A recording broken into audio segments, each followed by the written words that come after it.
Assalamualaikum warahmatullahi wabarakatuh. Selamat siang.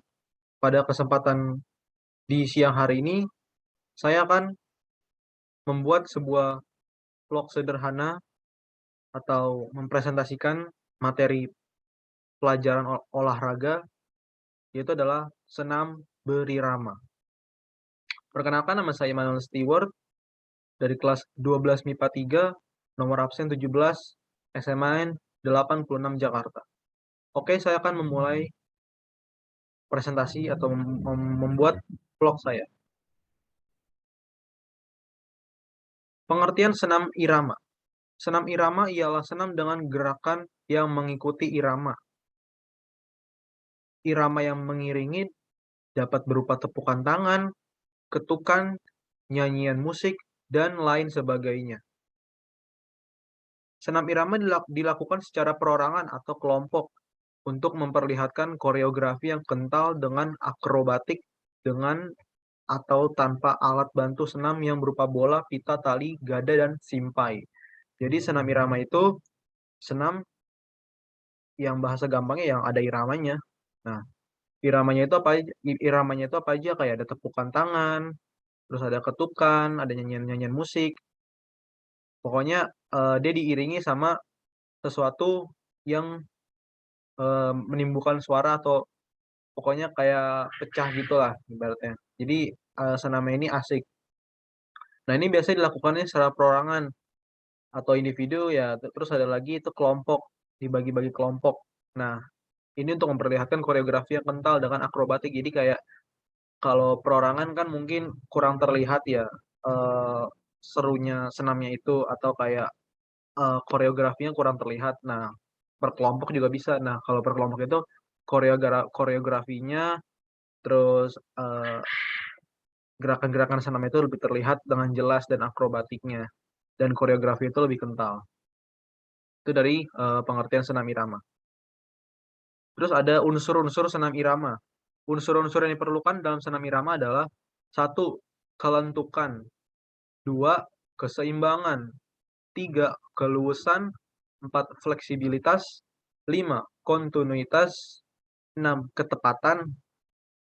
Nah, untuk mencapai gerakan yang serasi dan bermanfaat bagi jasmani dan rohani, ada 3 hal yang harus ditekankan pada senam irama, yaitu: 1, ketepatan musik atau iramanya; 2, kelentukan; 3, kontinuitas gerakan.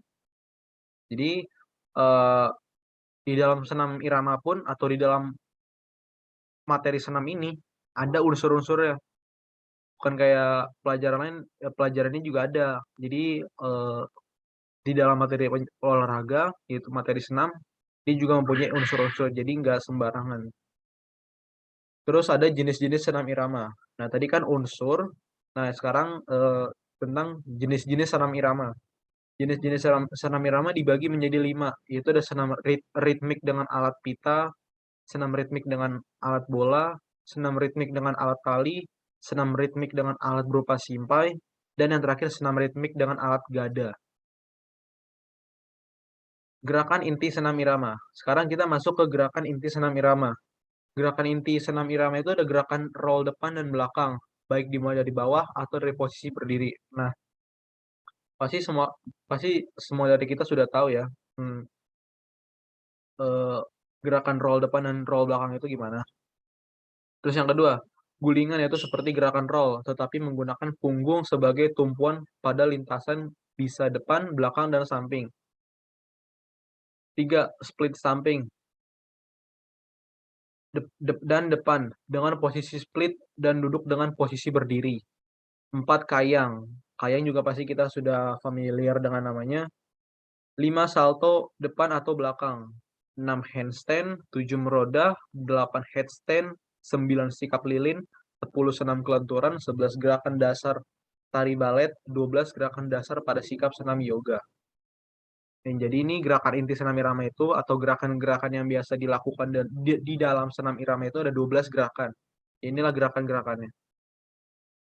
Terus ada manfaat senam irama. Jadi senam itu pasti dong ada manfaatnya, mana mungkin kita melakukan sesuatu hal itu tidak ada manfaatnya. Manfaat senam irama yaitu ada dibagi menjadi 3 ya. Ada untuk manfaat fisik, ada manfaat mental, dan manfaat sosial. Manfaat fisik. Bagi kamu yang melakukan olahraga ini secara rutin, dapat meningkatkan daya tahan tubuh. Senam ini dapat membuat tubuh menjadi lebih segar dan memiliki risiko rendah terjangkit berbagai penyakit seperti penyakit jantung, obesitas, bahkan diabetes. Jadi ini senam irama itu sangat bermanfaat besar dan mempengaruhi ke fisik kita sendiri. Tadi dibilang di sini kita tuh dapat memiliki risiko rendah. Itu kita jadi nggak gampang kena penyakit, terus penyakit jantung, obesitas, bahkan diabetes. Diabetes pun bisa ditangkal dengan kita rajin senam irama. Terus yang kedua ada manfaat mental. Orang yang gemar melakukan senam irama dapat berpikir secara aktif maupun kreatif. Mereka juga akan mudah mengontrol emosinya sehingga memiliki pemikiran yang jauh lebih positif dan penuh semangat. Jadi manfaat mental ini maksudnya adalah eee, orang yang gemar melakukan senam irama itu dapat berpikir secara aktif dan kreatif. Jadi ya karena senam irama ini kan bisa juga senam yang dibuat sendiri dengan irama lagu juga bisa. Jadi nih kita jadi lebih aktif gitu berpikir dan kita juga bisa lebih kreatif dalam membuat suatu gerakan senam irama. Terus yang ketiga manfaat sosial. Manfaat sosial, kegiatan senam irama ini dapat membuat kamu lebih banyak berinteraksi dan bersosialisasi dengan rekan-rekan lainnya, karena umumnya dilakukan bersama-sama. Ya ini, saya sangat setuju dengan manfaat sosial, yaitu karena, eee, kan senam itu kan ada yang sendiri ataupun, per kelompok ya, perorangan ataupun berkelompok. Nah, tapi lebih enak lagi kita melakukannya per kelompok, jadi kayak lebih seru aja gitu. Nah, jadi kita melatih jiwa kita untuk berinteraksi dengan orang, bersosialisasi dengan teman-teman yang kita ajak senam. Oke, kita sudah sampai di slide terakhir, mungkin cukup sekian, presentasi atau vlog mini atau vlog sederhana yang telah saya buat. Di sini dibilang any question ataupun ada pertanyaan silakan drop di kolom komentar. Kurang lebih mohon maaf. Wassalamualaikum warahmatullahi wabarakatuh.